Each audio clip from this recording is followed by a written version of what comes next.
let's start the recording. So just to introduce Grant with a couple of sentences. Grant has extensive global C-level advisory and management experience in hands-on delivery of customer-centric business agility transformation strategies. And he has developed enterprise operating models and technology roadmaps for international market dominant brands with budgets exceeding 100 million USD per year, over 1,300 people and 3,000 operations. So quite relevant for what he's about to tell us. I think up to now, we have not had someone at this caliber, so to speak. So thank you very much, Grant, and over to you. Thanks, Mihail.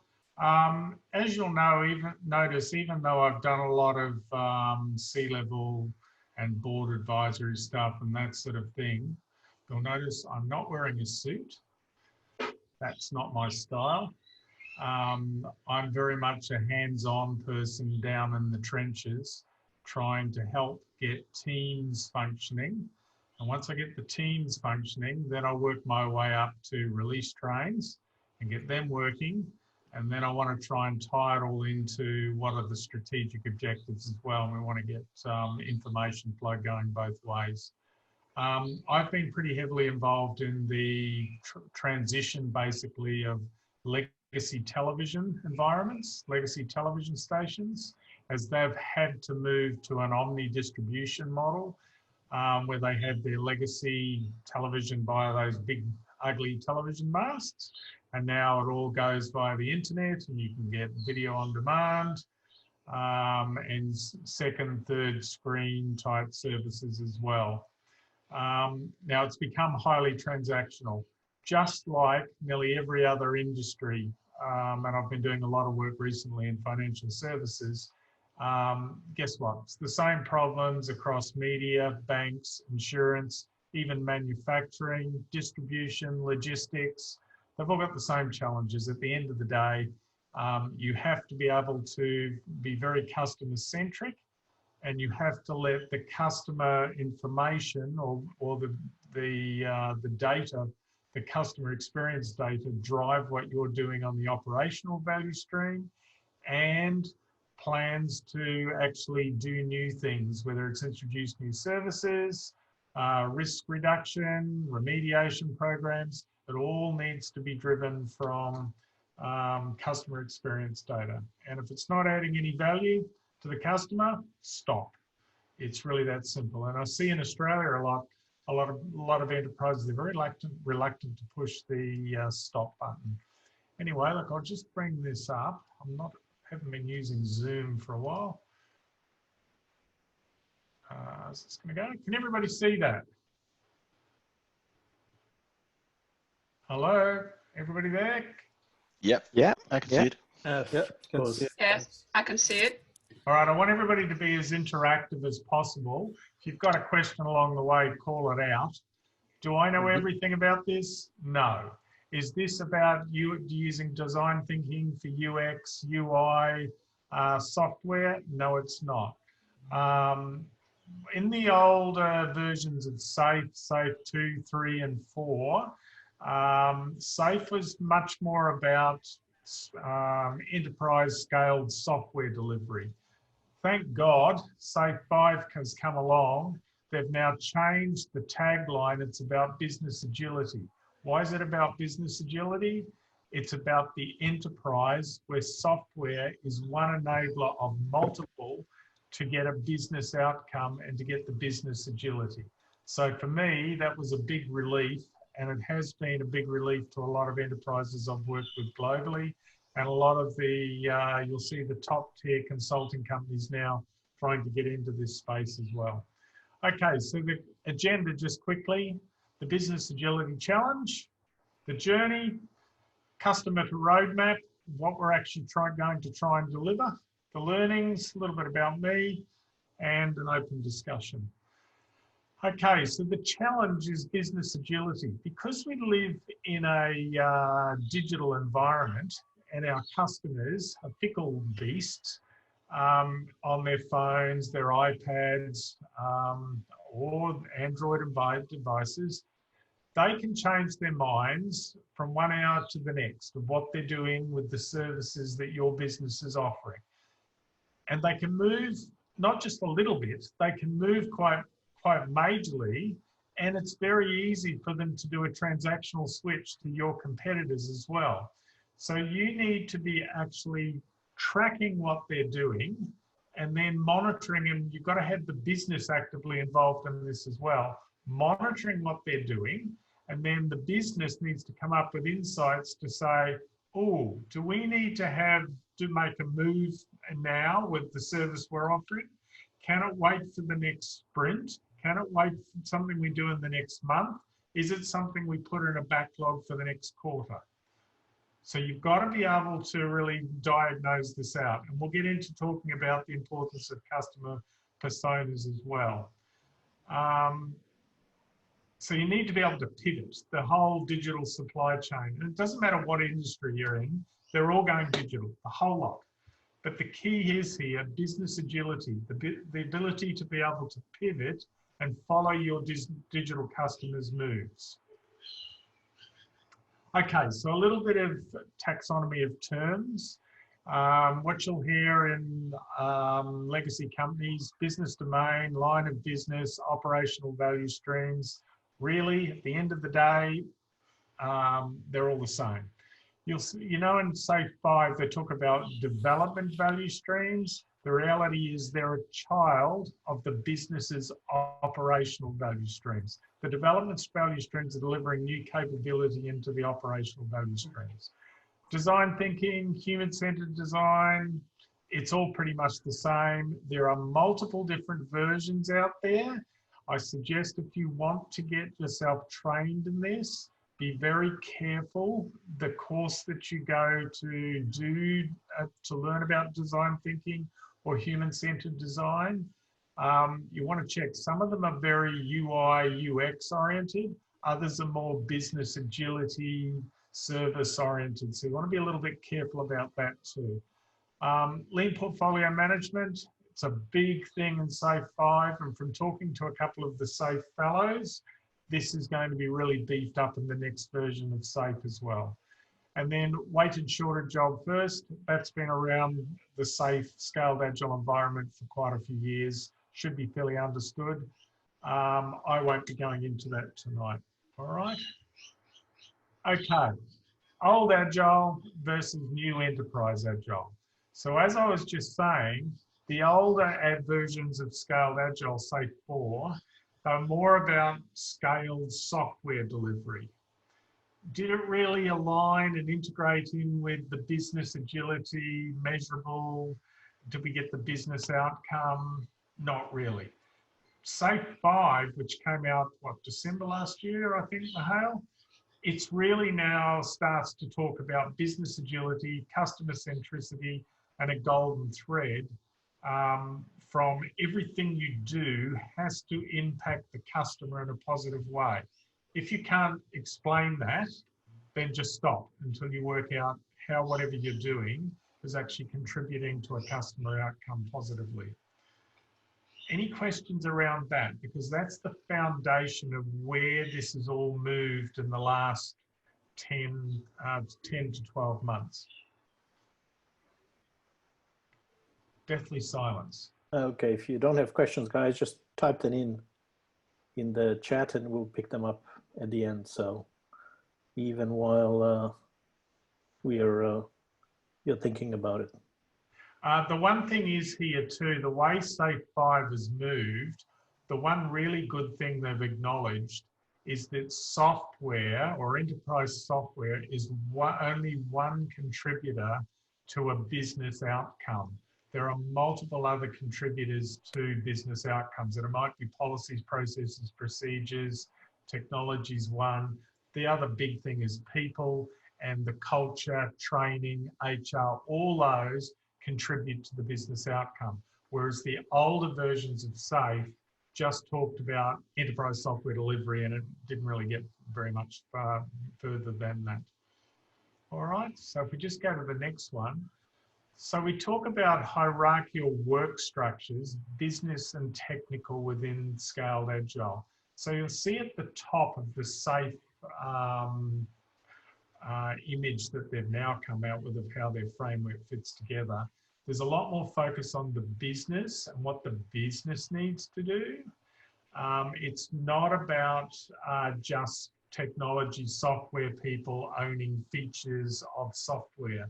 It's the business people owning business capability features, of which software features are one subcomponent. And that's quite an important differentiator in how SAFe 5 has moved as well, and why a lot of people globally are getting very excited now about Scaled Agile. And this is why you're starting to see the big strategy and the tier 1 consulting companies now really going hard, trying to offer literally business agility with SAFe 5 consulting services. All right, we'll go to the next one. So what's new in SAFe 5 that drives business agility? One of the big things is they really start to call out benefits realization. I don't think it's there quite yet. I'm told it's coming. If some of you have an interest in benefits realization and how it should be managed, there's a really good framework used by the UK government and in fact the Australian government called Managing Benefits by a guy called Stephen Jenner. He really defines that out very well. But I think a lot of Stephen Jenner's stuff will ultimately be pulled into really defining your initiatives, benefits and planning, managing through the delivery and the realization as well. So then we come into operational value streams. So we break that out between operational and the child development value streams, which is really good. Charles, did you have a question? Okay, I'll keep going. In the development value streams, then we start to see you can have one or multiple release trains within the development value streams. If you're doing operational optimization, you may actually see people set up release trains in the operational value streams as well. And that's more of a DevOps environment. The term DevOps has actually moved now. DevOps was, dare I say, bastardized by the technology people. DevOps is literally that, development and operations. So it's business operations people. So it's not just technology. What we see in SAFe 5 too, there's no more program layer, which gets very interesting. How do you migrate a legacy organization which has enterprise, portfolio, program, projects? You've got to move the hierarchical structures around. Features are owned by the business. That's really what you want.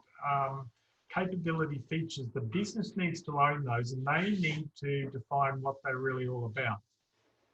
And then the Agile teams deliver features onto the release train. It's really that simple. And it should be released on demand as well. A lot of people get hung up about whatever frameworks the teams are using. It doesn't matter, guys. It can be Scrum by Scrum Alliance. It can be Scrum by somebody else. It can be Agile PM. It can be the SAFe DevOps framework, the DASA DevOps framework for team structures. It doesn't matter. Don't get caught up about that. As long as every 2 weeks or every PI, they're delivering value as features onto the release trains, don't get hung up about that because that'll take your focus of actually delivering the value into the business. Okay, next. One of my favorite subjects, road mapping and lean portfolio management. Okay, so what we want to do moving forward, we want to fund the value streams in quarters and in 5 or 6 sprints at a time. We want, by funding the value stream, we're funding the product or the service for a quarter or 6 sprints, or a product increment or a program increment, whatever you want to call it. We are not funding projects. That's a big difference. So we are funding an operational value stream parent. We're giving them a fixed amount of money. The business is agreeing with persistent teams what we're going to deliver, and that comes back through. The next thing is, in a digital environment, you have to have, in an enterprise, you have to have an enterprise CRM. The two out there you're going to see globally, the two biggest ones are probably Pega and, of course, Salesforce. Both those have very good customer experience engines in them. Don't think you can set this up yourself as a SAFe practitioner or a delivery person. Not going to happen. What those CRMs have, and then there's also Adobe do a lot of customer experience data as well, but the Adobe platforms now are becoming very, very powerful. So out of those, you need to identify your customers' personas. Typically, in a digital economy, you'll have a minimum of 32 digital customer personas. You will then have sub-personas, and it's not uncommon that you may end up with several hundred customer personas once you bring in geographies as well. But you don't want to get too many more than the 32 parent digital customer personas, because otherwise it becomes too hard to manage. The business then need to tell you what is the persona customer journey maps. And this is an exercise in itself to get that set up. The customer experience data will help you define that, but you need to be watching and you need to be comparing the customer journey maps between each other, because you'll actually see commonalities which get efficiencies into the delivery of the value moving forward. For each customer persona, you need an empathy map. Empathy maps are a bit, they're not so much data driven as it's soft. It's more soft, touchy-feely, but you need to get that in and get it very clearly understood. From there, you should start to see for each persona or groups of personas, problems, opportunities, and threats. Then you need to feed that into the funnel. And from my experience, WSGIF is a really good, simple way of diluting down and prioritizing what you want to do. So that gives you your product backlog across personas. Where am I going to get the biggest bang for buck? Because that's what I need to get. You may use desirability, viability, and feasibility around all those as well and put them into a weighting table. But that's what you need to get to. Where am I going to get the biggest bang for buck?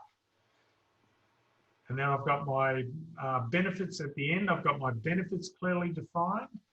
What I can't stand seeing in some organizations, I say, where's the quantitative plan benefits? And they tell me, oh yeah, well, the system's going to be more efficient. Yeah, well, hang on a minute. What was the performance statistics for the system when you started?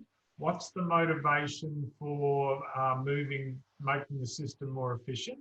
How's that going to help the customer? And what's the benchmark you're heading for? What's the target performance you're heading to? And why are you trying to get there? So those benefits need to be properly written up. And dare I say, as a simple user story, as a customer, I want the system performance increased to X percentage or metric capability because this will improve my customer service experience or bring more people on board or increase my ROI. And that's why I want to do it. And when do I want to do it by? That's what I need to see in that whole release backlog. From there, then it becomes really easy. Then I feed all that into my capability development value stream. And then I'm in a position where I can hand over to release train engineers, the portfolio manager, release train engineers, all those sorts of people. And then we've got a prioritized backlog at a high level. They break it down even further. And then we start delivering value as the teams agree with the business that they have the capacity to bring it in. Any questions around that? But this is a 360-degree live life cycle of value delivery to the customer. Any particular questions around that? Because this is the key. This is the key to get it to work. And I've only seen one bank in Australia, one of the 4 that has actually got this happening. The other 3 big ones have not. One in particular is, I don't know what they're thinking. It's all done manually in Excel and disparate documents, and nothing agrees with each other. All right, we'll move on. Question, Grant. Yeah. Sorry, I was just thinking about it. I was just having a blank mind. You know, we talked about development value stream and operational value stream. I understand development value stream would be a subchild of your operational main value stream. When you form trains, right? Can your development value stream also be an agile release train? Sorry, can the train? Can the development value stream, can that also be the train? Well, the trains go in the development value stream.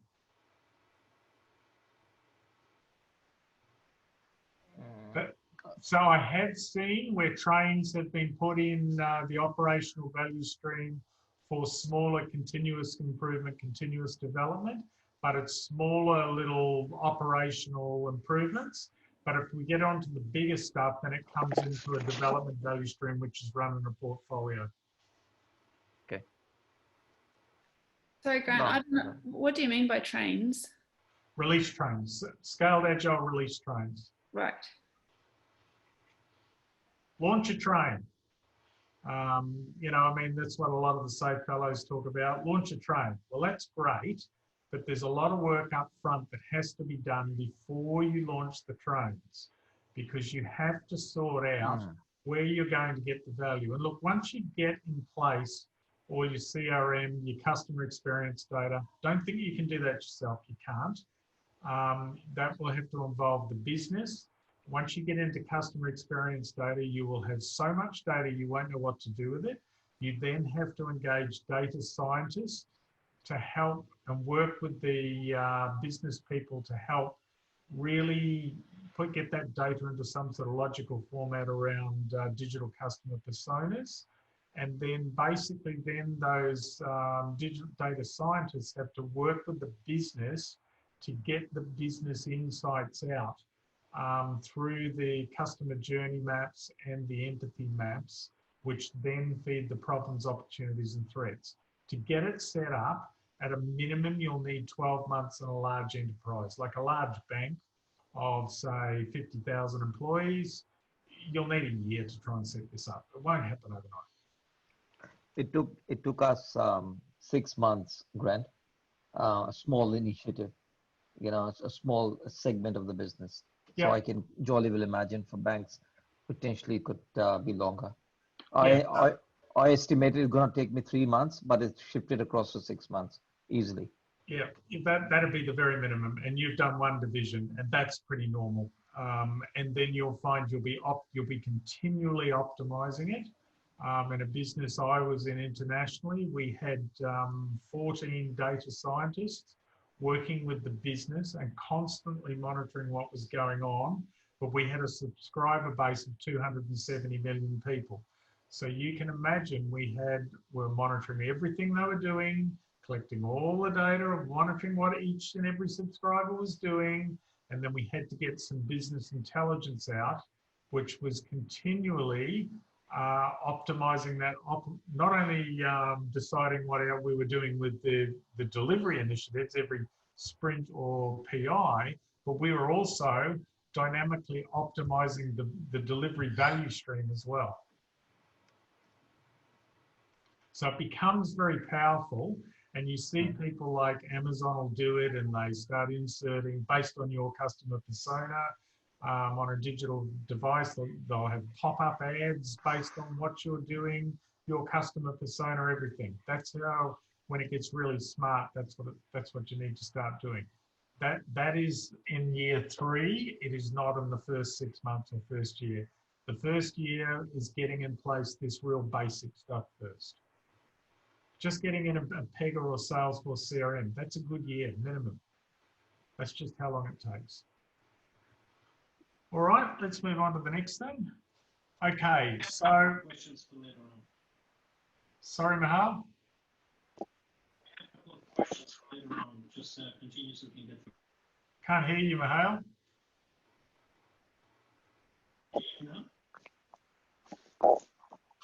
You're quite distant. We can kind of hear you, but it's bad sound. That's all right. Look, let's keep going. Okay, so the business operational value stream. In the old days, we had an operational business value stream, domain, business domain, line of business. Guess what? They do strategic planning, 1 year, 3 year, 5 year strategic planning. And you'd get large strategy companies come in and you pay them $10 million to do all this for you every year. That doesn't work in the modern digital world. You need to be revisiting your business strategy every 3 months, and then you need to be looking at the blue horizon, what's just over the horizon, 1 and 3 years out. Absolute waste of time looking at 5 years.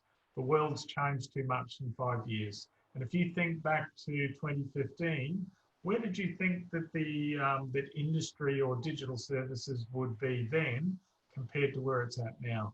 All of us can probably quite honestly say it's completely different. Measurements of success. You need to be very clear about measurements of success.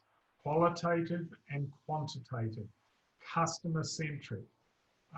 Or if it's not customer-centric, it's operational excellence, cost avoidance, risk reduction, remediation, all that sort of stuff. And be very clear about what success looks like going in. Value chain links, where are handoff points? Lean systems thinking. I know Mihail had a session on this the last meetup, I think. I'm sorry I wasn't able to make that. Customer personas. There are actually templates out there in the market, or just go to Mr. Google and look up digital customer personas. There's templates out there for this stuff nowadays. Empathy maps, look, it's all on Google. Customer journey maps, there's plenty of the stuff on that on Google. Policies, processes, procedures, and humans. These can all be managed in an Agile format and improved sprint by sprint, PI by PI. These all now, if you're running, I've seen HR initiatives or whole HR environments now run as scaled Agile. The whole HR shared services part of a large enterprise run scaled Agile. They're making iterative improvements to policies, processes, procedures, human management. Don't think that scaled Agile is all about technology anymore. It most definitely is not. All right. So that's more of the same. What are you trying to look at here? Across everything, you're looking for lean process times, opportunities, problems, threats, delays, opportunities, and just keep feeding the strategic funnel. You also want your teams, the operational teams and the development value streams, you want them feeding the ideation bucket. You want them to be encouraged to contribute to how things could be made better. Because sometimes we sit in our executive offices, we're not at the coalface. We don't really know how things work. We need to be a servant leader and actually listening to the noise from the factory floor and from the customers, because those people, that's where the direct engagement actually happens. All right, customer persona empathy maps. It's the soft, touchy-feely stuff. Very, very important. And it will start to guide you to where the opportunities, threats and problems are to be resolved, okay? I'm not going to spend a great deal of time on that. There's plenty of this stuff on Google to learn how to do this. All right, custom design journey maps. There's 6 steps in the buying cycle, generally of every digital transaction. Decide, learn, choose, apply, purchase, complete. You can apply, even though this one's of a mortgage loan from the Scaled Agile people, the reality is you can apply this cycle to any digital business. If you get too many more than the 6, it starts to get too complex. My advice would be to try and keep this to the 6 and try and apply it that way to keep the simplicity there. But you'll see up the top, I've got the actual value stream. To me, some of those could actually be pushed down as a tier 3 of the value, tier 1, tier 2 or 3 of the value stream above to keep it into the 6. And that's just straight process mapping. It's nothing more than that. But out of that, you can start to see, well, what's a good experience? What's a mediocre experience in orange? What's a bad experience that the customers are having? And, you know, we start to think out, okay, well, what do we need to do here? What might we need to do here? If we made this change, what impact would that have on the business? Would we have 50 million customers more happy? Hey, well, that could be worth doing. Is it going to increase our profit margin at the end of the day? Definitely, we want to get that right up there then. But you've got to work through this, and the business need to work with you to this. It's really important the business, product managers, product owners are engaged in this whole cycle. All right. Value stream portfolio funnel. That's what we're coming out with. Problems, opportunities, and threats comes into the funnel. Then we go through a review side. Then we might go through an analyzing phase. The analyzing phase, you might actually run a PI or a program increment for 3 months, and you might do a discovery engagements of those ones that are at the top of the list. And you might run a 3-month discovery engagement. You know what? You might throw 80% of them out. That's okay, because then you're a lot more certain the ones that get pushed through to the portfolio backlog, you're pretty certain that they're actually going to contribute value as they get implemented into live capability in the operational value stream. This is straight Scaled Agile stuff. It's real simple. It's all on Google if you go and look for it. It's not scary. It's scary if you come from the waterfall world directly into this. It's very scary because you don't have a 1,000-page VRD up front. But we're breaking the work down into little chunk components, and we're delivering the value with a 3-month or a 1-year strategic objectives or OKRs that we want to get to. And be prepared, they could pivot every sprint or every PI as well, depending on the customer data, but that's okay. Once again, development value stream canvas. Why does the value stream exist? What are we trying to do here? What are the number of release trains down the bottom left-hand side? If it's a really big solution, you want to go to solution trains, which have sub-release trains and vendor trains and all sorts of things going on. My suggestion is that gets really complex. You start to get lots and lots of dependencies. You can get bogged down and just not get the delivery of value components through and live. So if you can break it down a bit more, that's a little bit better. All right. Value stream portfolio hypothesis structure. I keep it really simple. What do we want to do? Or who are we, the customer? What do I want to be able to do? Why do I want to be able to do it? What's the benefits to the organization? Quantitative, hard, measurable benefits. And quite often too, there's soft benefits as well, which have to be taken into account. For risks, I want to know the risk identity. I want the risk owned. I want an action. Who's going to be responsible for actioning it? And I want to know what the mitigation strategy is. I want to see a RAG structure. I want to see themes and priorities. Same for dependencies. Once these are all actually called out and you've got owners and a RAG structure and you've got a deadline of when those risks and dependencies have to be resolved, especially once the owner's accountable and responsible, generally people step up.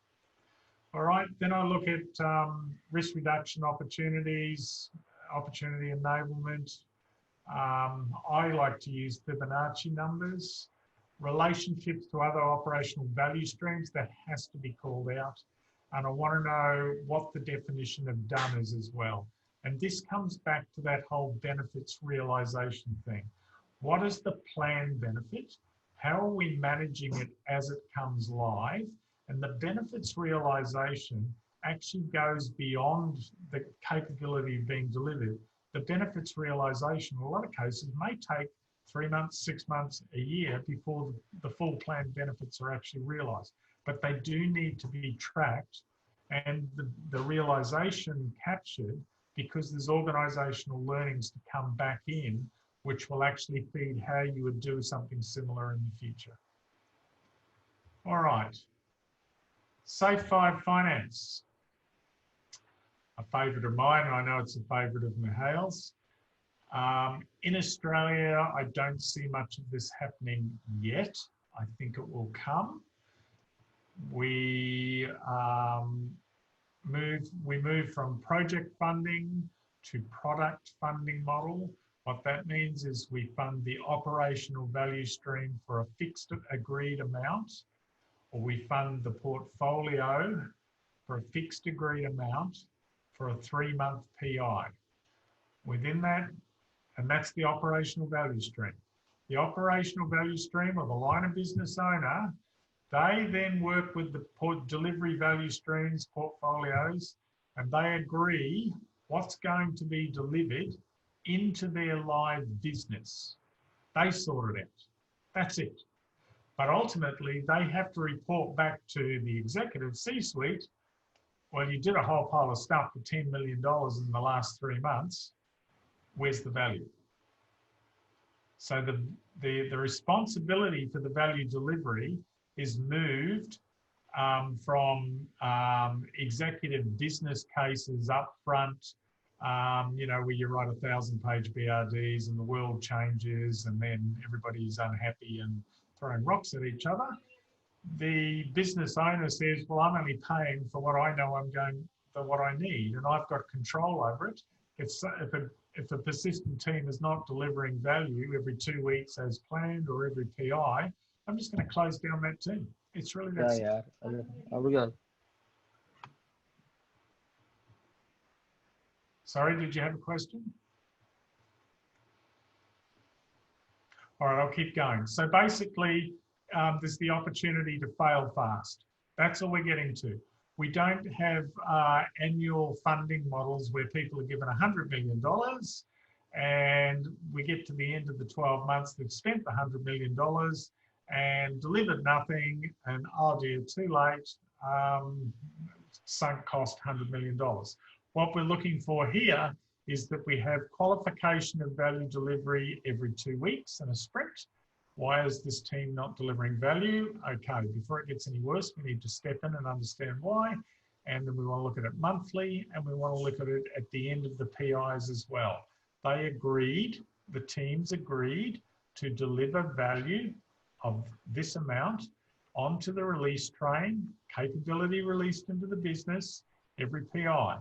They've agreed that up front going into the PI. Did they get there? If they did, fantastic, keep going. Maybe even give them even more money because they might be able to deliver even more value. If they didn't, well, hang on a minute. We gave that release train 50 million. They didn't deliver any value at all, absolutely nothing. Are we going to keep going? No, let's fail fast at the 3-month point. Let's close those teams down. So it's actually a very efficient way of running. You don't get to the end of the 12 months and then get a nasty surprise. Oh, well, there was nothing delivered, sunk cost 100 million, all that goes away. All right. This is something I see that will come into the Australian market. I think it's got to. And in fact, I was talking to a rather large enterprise today, a CIO. He wants this brought in because he knows that basically he's got a major delivery problem, but he knows he's got to be able to fail fast. If teams aren't delivering, he needs to close them down, move them out. the high-performing teams, they get funded and they keep going. So I think it will come. It is quite live with some work I've done in the US in the last 12 months. It is quite live in Latin America as well. They have no hesitation in Latin America to close something down if it's not delivering value, which I think is great. Do they sometimes make a call about whether they're on it might be a high performing team that's on the wrong project or doing the wrong thing, or it's the wrong, skill set for that stream of work? You get a pretty good insight. See, this is the other thing that I've talked to Mihail about and some of the other guys. Part of this is things move really fast in digital environments. Things are changing hourly. Things are changing every sprint. You need to tool up so you can actually get real-time, on-demand executive reporting dashboards for the executives on their desktop every morning. They can open up a dashboard and say, okay, where's my feature set? How many % of it is it complete? Where are the risks? Have there been any new risks come up that I as an executive need to get across? All those sorts of things, you've got to have transparent visibilities. There's no more of this PowerPoint and Excel manipulation ready for a stairco at the end of the month that's using data that's 4 to 6 or even 8 weeks out of date. Doesn't work, just doesn't work. You've got to get real-time tooling around teams, what they're doing on a daily basis, as they complete work, as they identify risks, as they mitigate risks, and you've got to have that rolling up onto the trains. The release train engineers need to be across if there's a whole train dependency or a risk come up. They need to have visibility of that very quickly. And the executives, they just want to know, where's my stuff? Is there any dependencies that I need to walk around and resolve? Are there any risks I need to walk around and resolve? They don't give a damn about anything else. They've got an operational business to run. And if you can give them that on a dashboard, you watch it go quiet. It goes real quiet once they get confidence in that tooling. All the noise goes away of like, where's my stuff?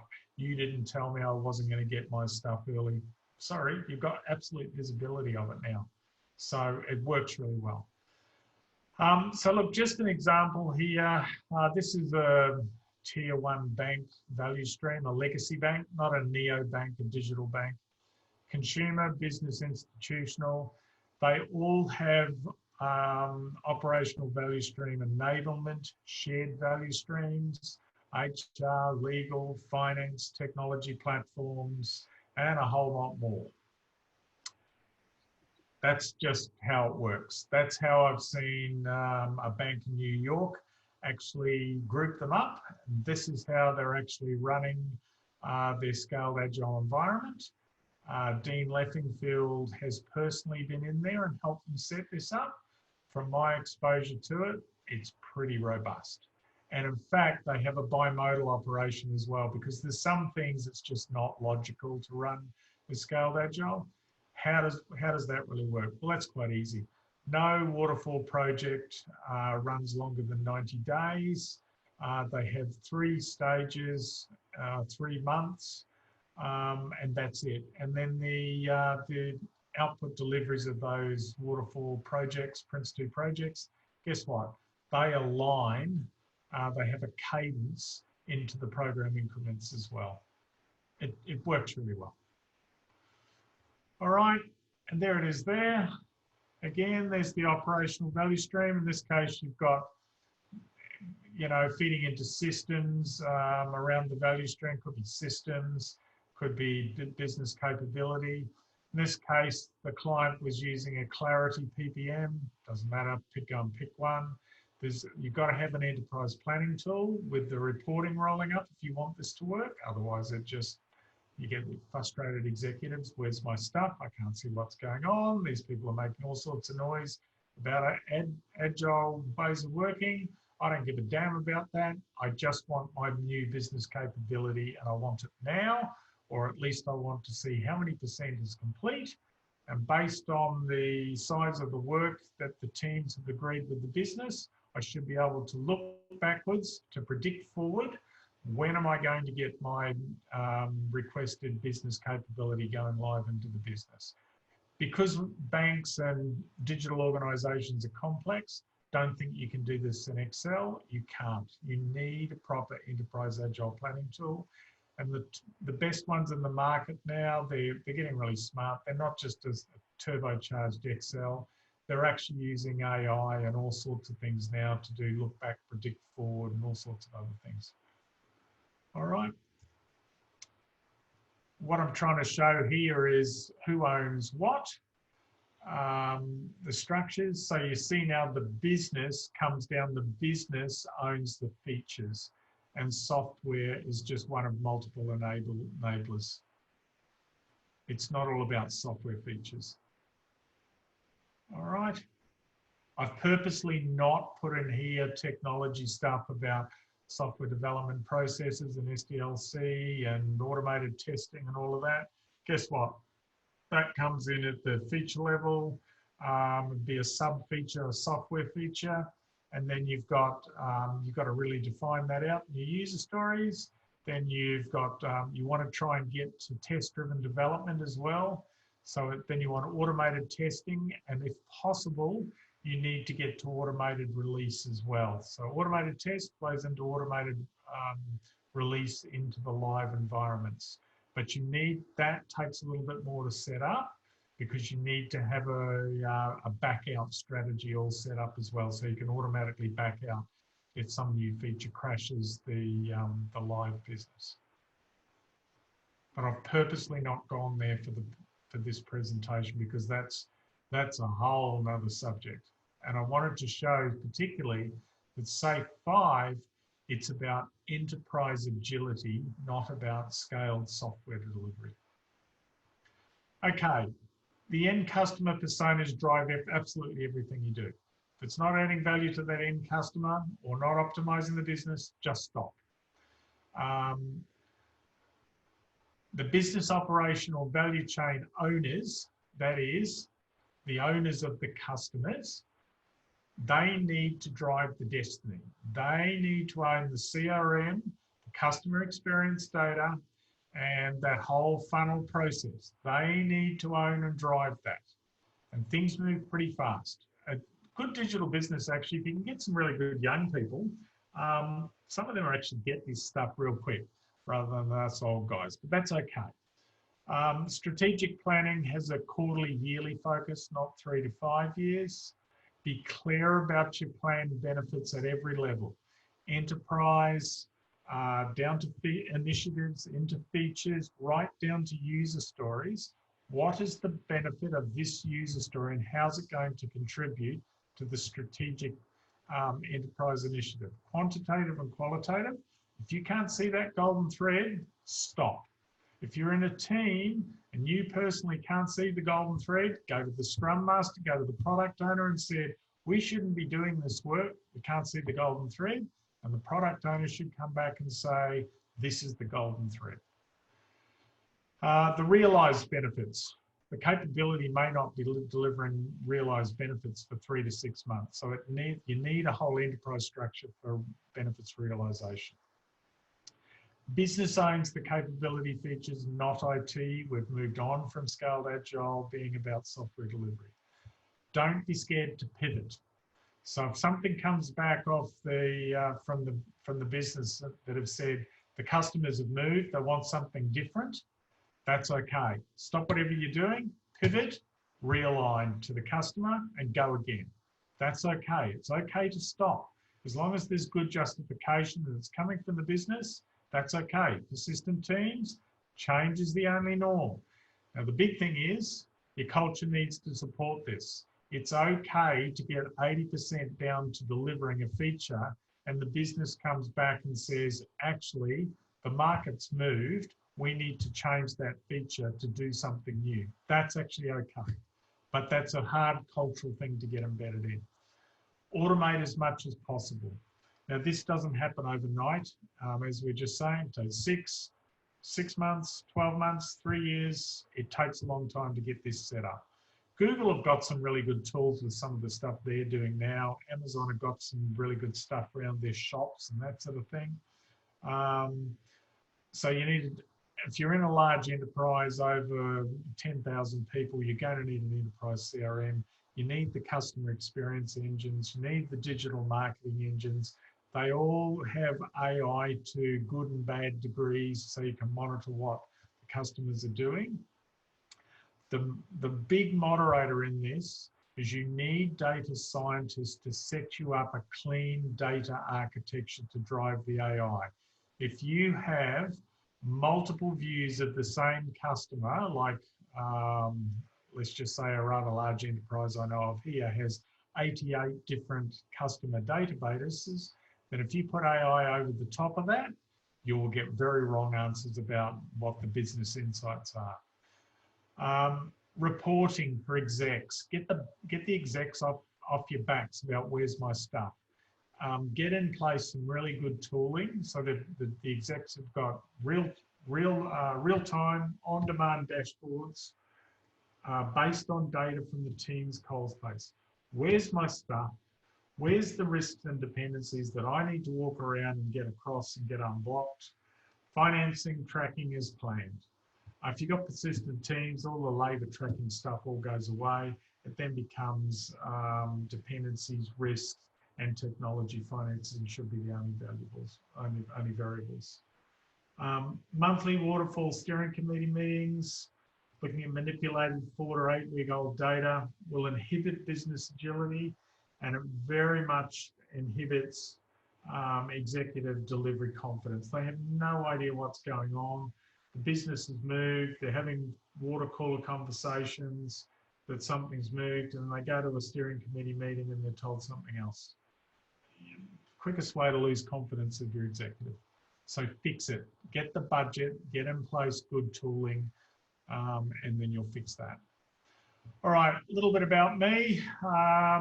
So I've worked globally, literally started just doing project management, worked my way up, found myself in some very embarrassing situations in the 90s as a technology type person.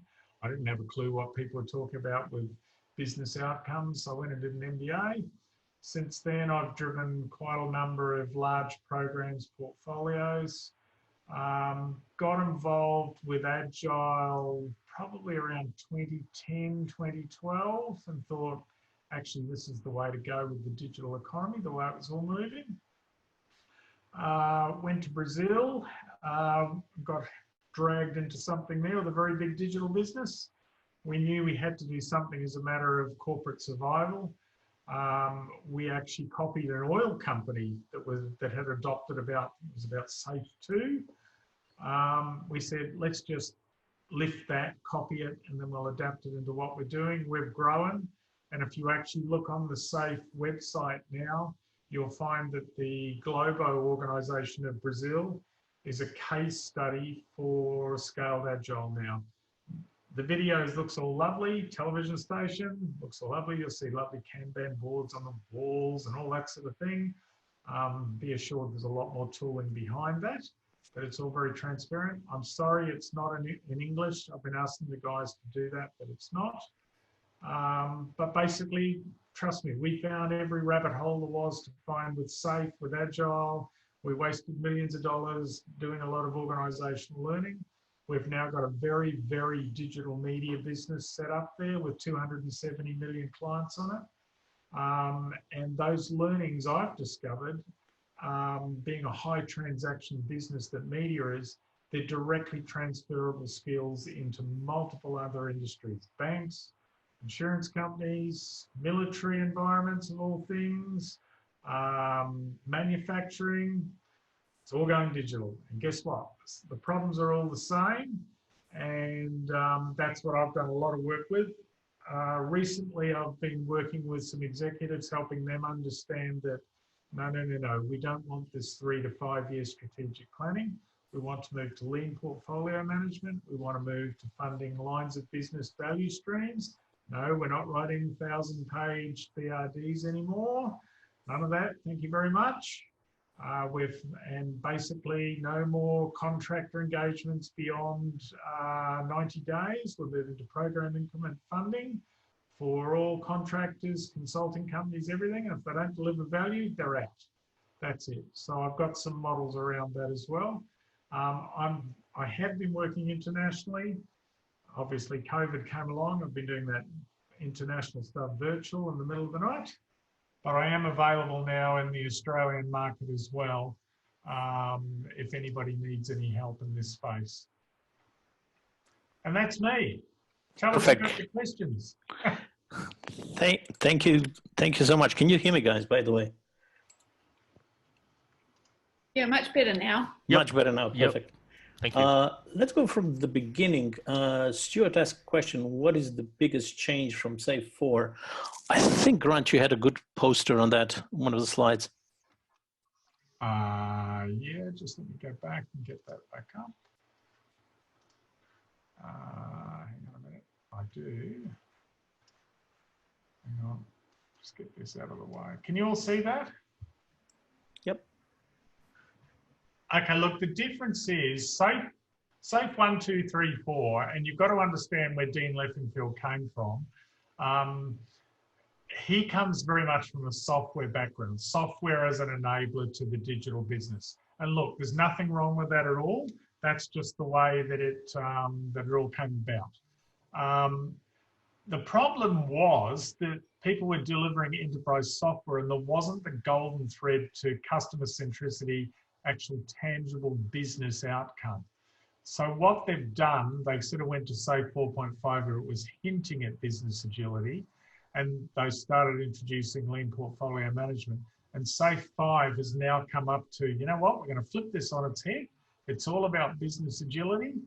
And guess what? So, scaled software is one contributor to business agility and customer centricity.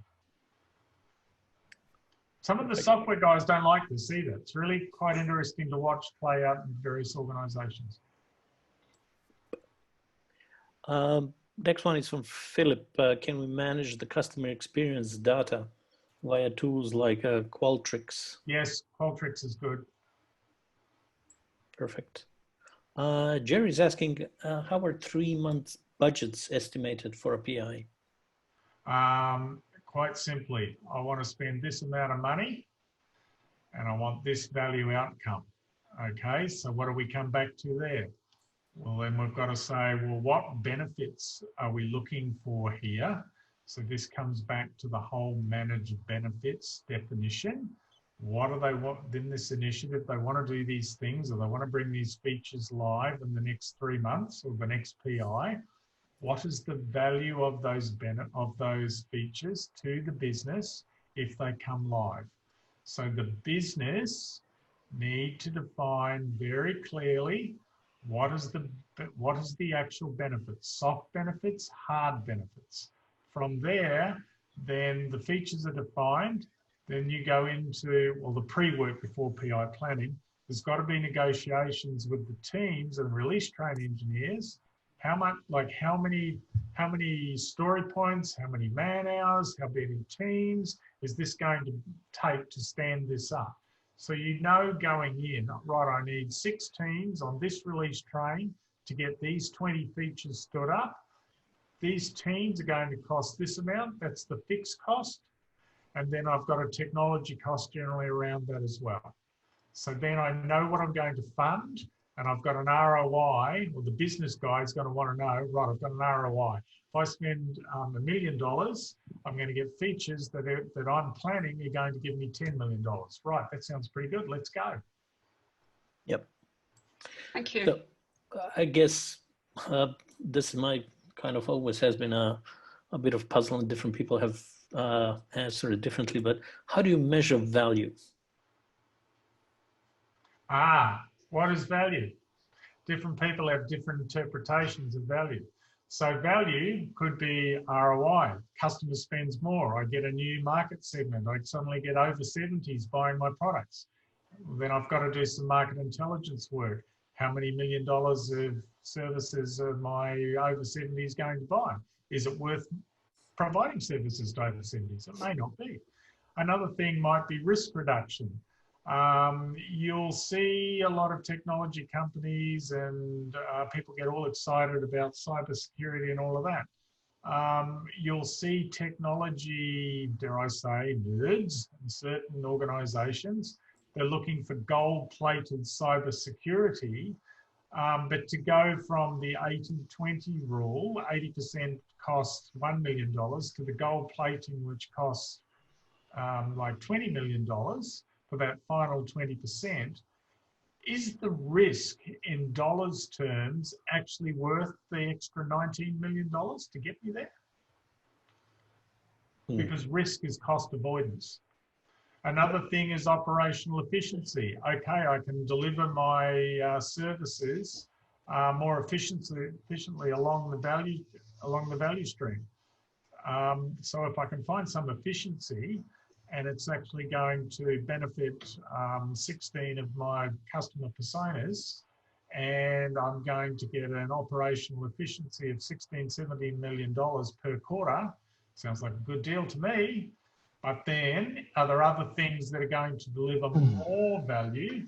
If we do a DDF or a WSGIF prioritization, are there other things that are going to deliver more value than that 16 million? I don't know. Until I put them all in my backlog and I weight them all up, I don't know. Grant, could be actual value versus business value comparison, isn't it? In one PI we've done, the team says that's the actual value, but the business has defined business value to a feature.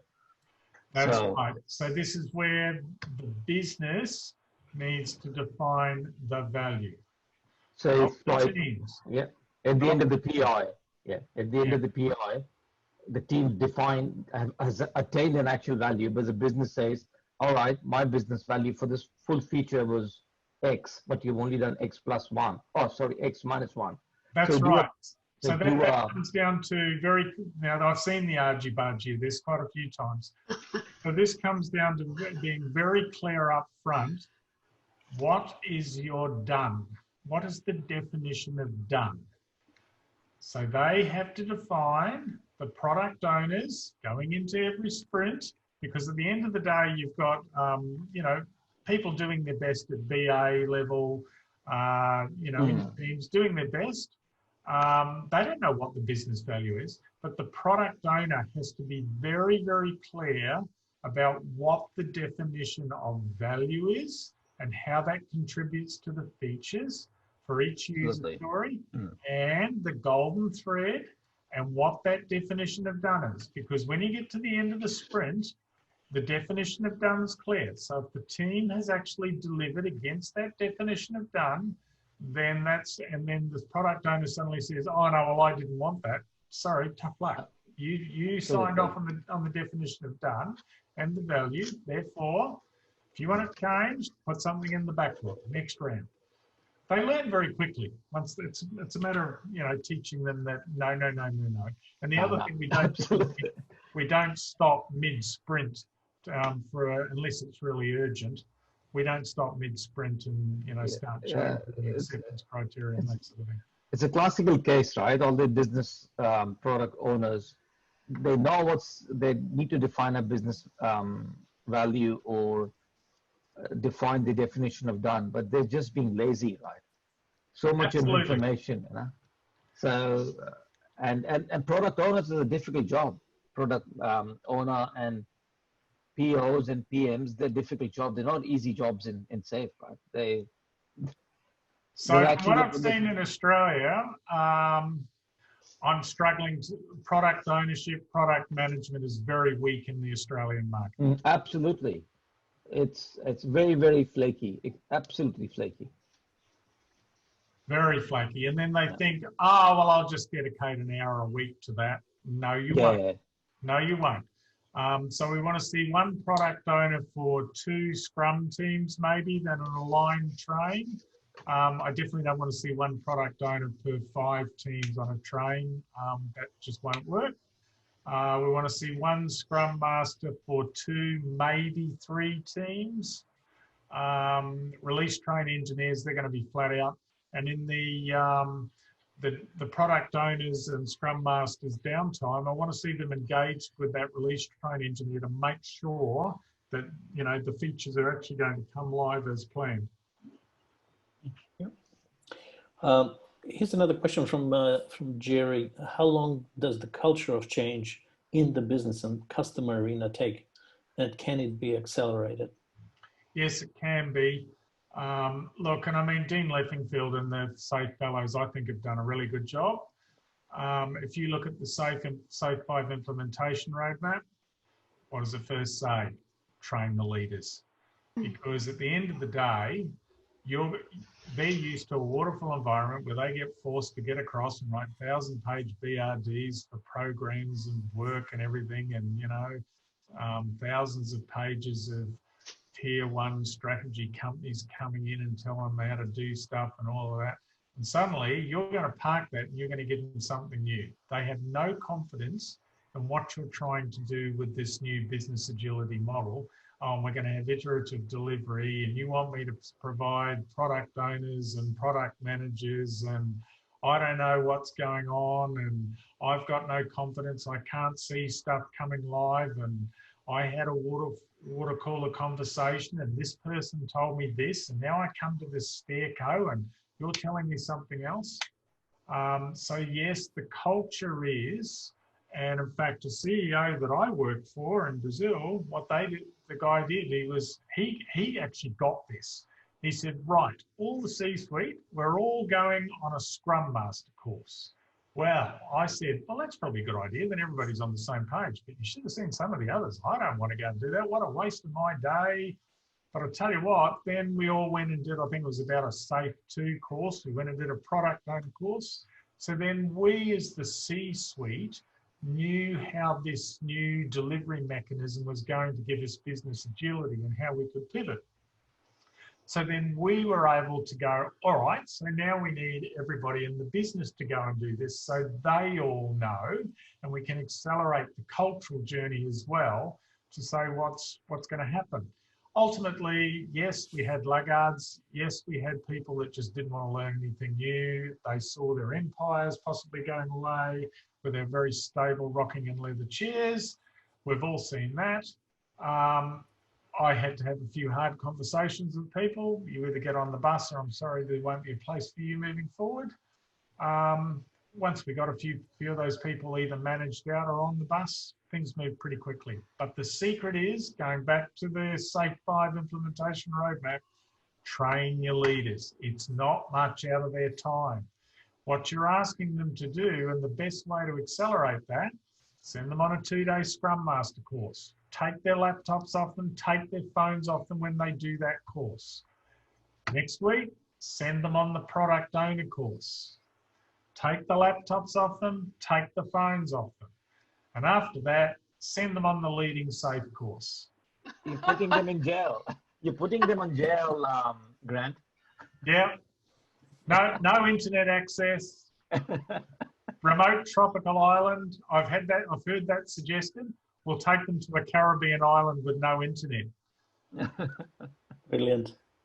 But that's the way to accelerate it. If you get the leaders on board and then you need a comms person around them to help structure the comms. We're doing this because, I'm a firm believer that there's a place for waterfall still for certain things where there's total certainty. You don't want to do everything in an agile way, but you need to go bimodal.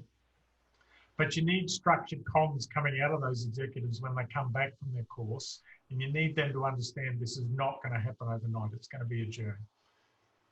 Yeah. Thank you. Another one, slide 10, Grant. There was an interesting feedback loop. Slide 10. That one? Yep. So effectively you have the, I'll just kind of qualify it, but maybe it's not like that. You have the slow one at the bottom, which is the persona customer, persona empathy, SJFs, and so SJF, yeah. But then you have this in the middle, the red one, live CX feedback to optimize the, can you explain that a bit more? Yeah, sure. So look, we were doing live sports So we'd do 500 to 700 soccer games a week would go live to air.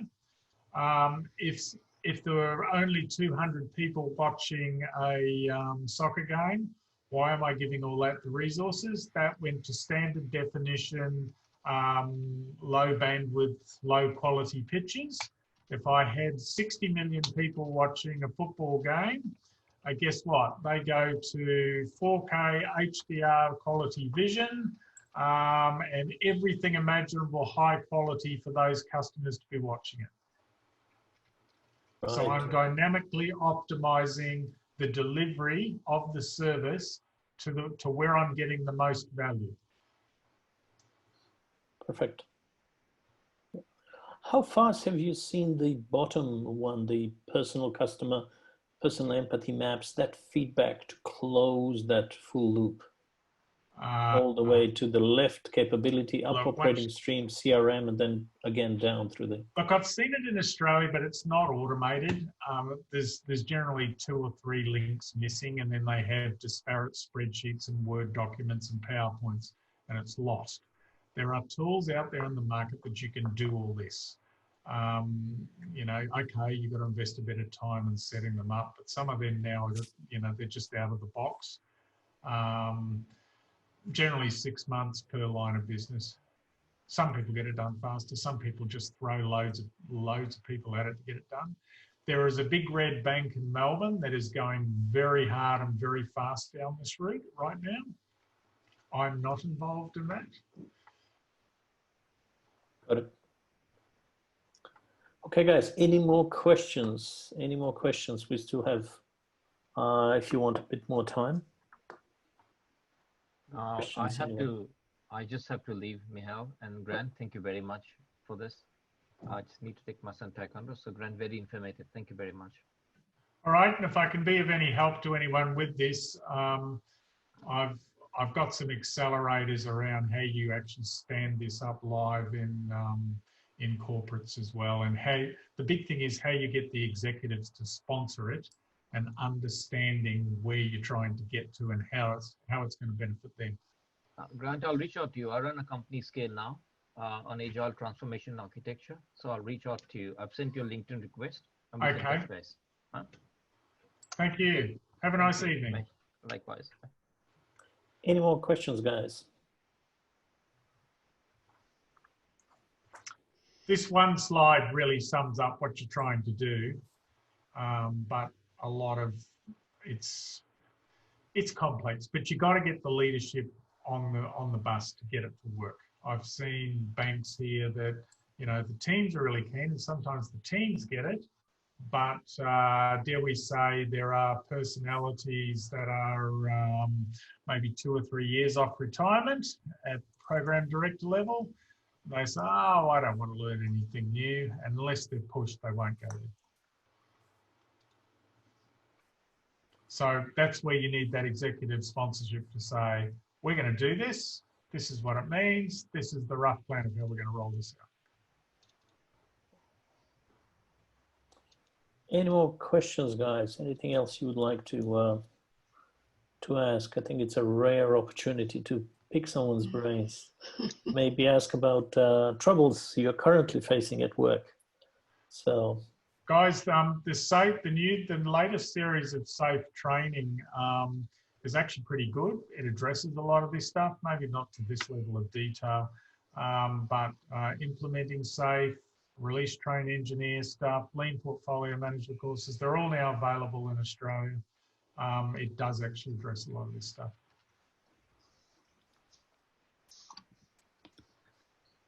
The only other thing I would say is, remember, it's not about SAFe 5, it's about business outcomes enabled by SAFe 5. And technology is one enabler to the business outcome. Technology is not the enabler. So, guys, yeah, Sarah, it would be easier to talk about troubles if it wasn't recorded. Okay, in that case, guys, I will stop recording so you can start asking the heavy questions.